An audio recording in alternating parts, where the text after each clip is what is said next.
নমস্কার বন্ধুরা, চলে এলাম আর একটা রেসিপি নিয়ে। আজ আমি আপনাদেরকে বানিয়ে দেখাবো লতি ইলিশ। খুব কম সময়ে সহজ পদ্ধতিতে যদি এই রকমভাবে লাল লাল ঝাল ঝাল করে যদি বর্ষার দিনে লতি ইলিশ রান্না করা যায় তাহলে তো আর কোনো কথাই নেই, স্বাদ মুখে লেগে থাকবে। তো আমি এখানে 3টে ইলিশ মাছ নিয়েছি। ইলিশ মাছগুলো ভালোভাবে আমি এখন আঁশ ছাড়িয়ে ধুয়ে নেব।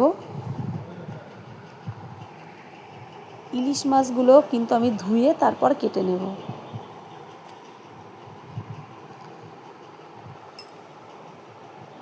তো ইলিশ মাছগুলো আমার ধোয়া হয়ে গেছে, এখন আমি পিস পিস করে কেটে নেব।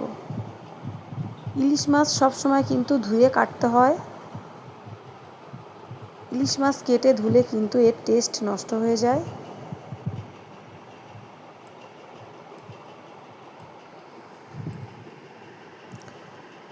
তো ইলিশ মাছগুলো আমার কাটা হয়ে গেছে।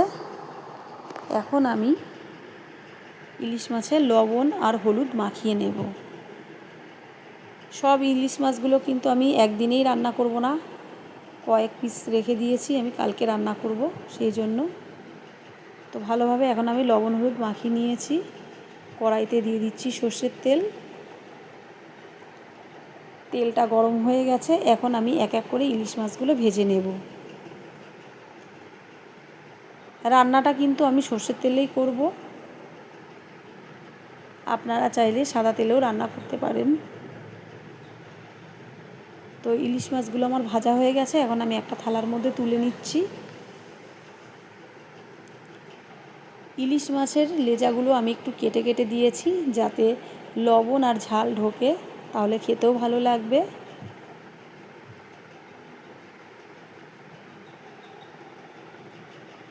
তো মাছগুলো কিন্তু আমার সব ভাজা হয়ে গেছে। এখন আমি এই মাছ ভাজা তেলের মধ্যেই দিয়ে দেব আর একটু সর্ষের তেল, দিয়ে দেব ইলিশ মাছের তেল, দিয়ে দেব কুচিয়ে রাখা পেঁয়াজ, দিয়ে একটু ভালোভাবে নেড়ে চেড়ে নেব।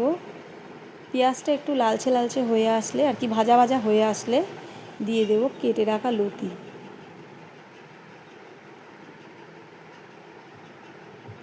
একটু ভালোভাবে নেড়ে চেড়ে নেব।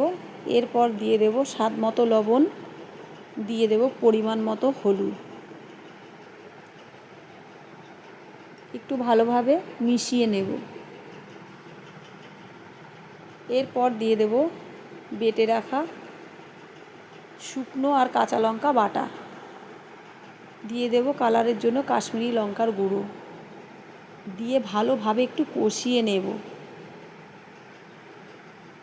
তো লতিটা আমার কষানো হয়ে গেছে, দেখো কমেও এসছে।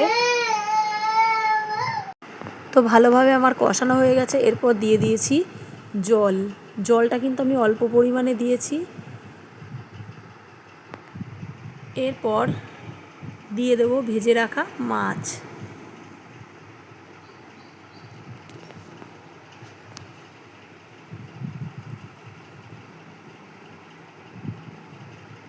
ঢাকা দিয়ে আমি 10 মিনিট রান্না করে নেব। 10 মিনিট হয়ে গেছে।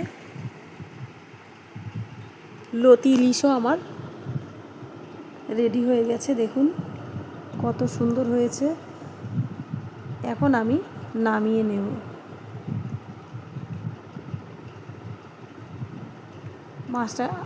মাছগুলো আমি একটু উল্টে পাল্টে দিয়েছি, এখন আমি নামিয়ে নেব। তো আপনারাও এইভাবে লতি ইলিশ রান্না করে খাবেন। আমার ভিডিওটা যদি আপনাদের ভালো লেগে থাকে অবশ্যই লাইক শেয়ার করবেন বন্ধুদের সাথে। যারা ফেসবুক থেকে দেখছেন আমার ফেসবুক পেজটিকে ফলো করে পাশে থাকবেন, যারা ইউটিউব চ্যানেল থেকে দেখছেন চ্যানেলটিকে সাবস্ক্রাইব করে পাশে থাকবেন।